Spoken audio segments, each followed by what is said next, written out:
The New York Times has managed to craft itself as a national and international news organization. Its embrace of investigative journalism, its embrace of investigative video, its embrace of graphics, its understanding that the future can't possibly be print, its embrace of diversity. I think the New York Times is ahead of everybody. The news organizations that are struggling are the local papers, and that's a crisis. That is the biggest crisis, to my mind, of American journalism.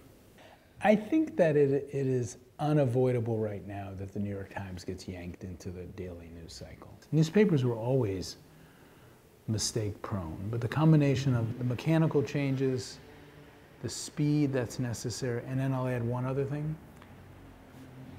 People criticizing the New York Times is sport in the United States. I mean, people love to beat up the New York Times. I accept that we have to be better and more perfect, but people like to pick at us. They always have. I liked to pick at the New York Times when I didn't work for the New York Times. I like it less now.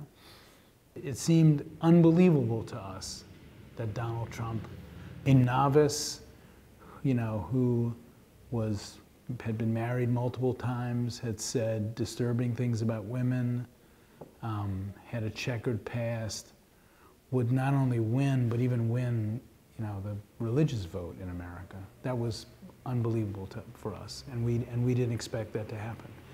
We covered the country the way we always covered the country, and I think there was something deeper going on. We're living through a new version of the Industrial Revolution. Technology is changing how people live their lives. A lot of middle-aged Americans are a little bit cut off by technology. I think we missed that story. We didn't quite understand that the country was in upheaval. But this is like the most exciting time to be a journalist. We don't know what this thing is going to look like 20 years from now, and you all get to shape it. It's like the first people who created the printing press. You get to decide what it's going to look like. Sciences Po.